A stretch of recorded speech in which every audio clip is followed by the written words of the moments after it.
ہم فرشتوں کو صرف فیصلہ ہی کے لیے نازل کیا کرتے ہیں اور اس وقت ان کو مہلت بھی نہ دی جاتی۔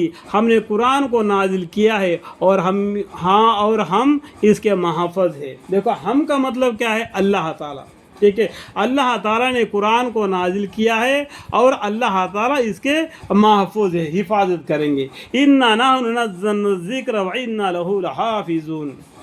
اور ہم نے آپ کے قبل بھی پیغمبر کو یعنی محمد مصطفیٰ صلی اللہ علیہ وسلم اشارہ ہے، ٹھیک ہے، آپ کے قبل بھی پیغمبروں کو اگلے لوگوں کے گروہ میں بھیجا تھا۔ اس سے پہلے جتنے گرا 1,24,000 1,80,000 امتیں گزرے ہیں، ان کے اندر بھی ایک ڈرانے والا پیغمبر ہے، جیسا ہمارے لیے محمد مصطفیٰ صلی اللہ علیہ وسلم آئے۔ اور کوئی رسول ان کے پاس ایسا نہیں آیا جس کے ساتھ انہوں نے استہزاء نہ کیا ہو۔ سبھی پیغمبروں کو ان کفار نے ٹھکرا دیا۔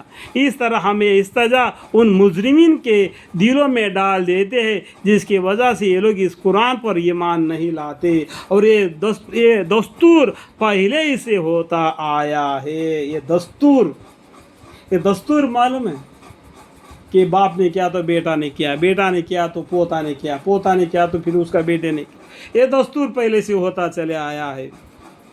اللہم اغفر لی۔ وہ سوچنا چاہیے، قرآن کو پڑھنا چاہیے، اپنے مذہب کی کتاب کو پڑھنا چاہیے، حق کیا ہے باطل کیا ہے جاننا چاہیے۔ اللہ توفیق ہدایت دے، آمین۔ تب بھی یوں کہا دی کہ ہمارا نظر بند کر دی گئی تھی، بلکہ ہم لوگوں پر تو بالکل جادو کر رکھا ہے۔ ہم لوگوں پر، یہ لوگ کہتے ہیں کہ ہم لوگوں پر تو بالکل جادو کر رکھا ہے۔ یہ پیغمبروں کے اوپر الٹا ایسا الزام لگا دیتے ہیں۔ یہ اللہ کے طرف توحید کی طرف بلاتے ہیں پیغمبر۔ اور بے شک ہم نے آسمانوں میں بڑے بڑے ستارے پیدا کیے۔ دیکھو سائنس بھی قرآن میں آ جاتا ہے، تو یہ ہم کو تارے نظر آتے ہیں نا، یہ تارے نہیں ہیں، بڑے بڑے ہیں، سورج سے بھی بڑے، زمین سے بھی بڑا ہے سورج سے بھی بڑے ہو چاند ستارے، دور رہنے کی وجہ سے ٹمٹمائے نظر آتے ہیں۔ اور بے شک اللہ تعالیٰ نے آسمان میں بڑے بڑے ستارے پیدا کیے اور دیکھنے والوں کے لیے اس کو آراست کیا۔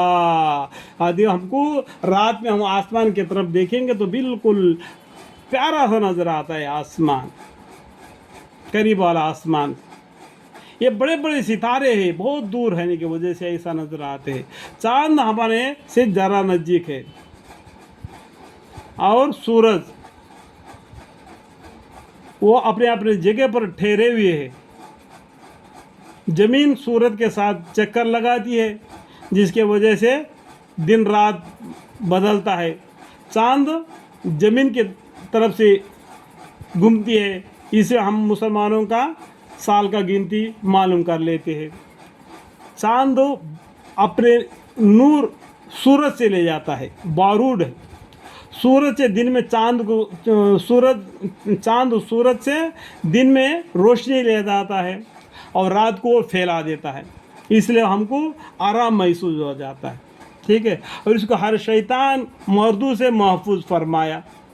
ہاں مگر کوئی بات چوری چھپے سن بھاگے تو اس کے پیچھے ایک روشن شعلہ ہو لیتا ہے۔ جب یہ قرآن نازل ہوتا ہے اس ٹائم پر کوئی آسمانی خبریں لے کے کوئی جن یا شیطان بھاگے تو اس کے پیچھے ایک روشن ستارہ لگ جاتا ہے، روشن شعلہ پیچھے ایک روشن شال ہو لیتا ہے۔ اور اللہ تعالیٰ نے زمین کو پھیلایا اور اس میں بھاری بھاری پہاڑ ڈال دیے اور اس میں ہر قسم کے چیزیں ایک معیار مقرر سے اگائی۔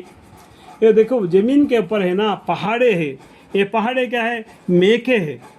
یہ زمین کس میں ہے؟ پانی میں ہے۔ یہ پانی میں تم کو لے کے ڈول نہ ہو، اس لیے اللہ تعالیٰ نے پہاڑوں کو میکیں کی طرح لگا کے ہم کو اس پانی پر رہے زمین پر ہم کو رہنے کو ٹھکانہ دیا۔ 3 گنا پانی ہے، 1 گنا زمین ہے، اندازہ لگاؤ۔ سائنس بھی قرآن میں ہے، ٹھیک ہے۔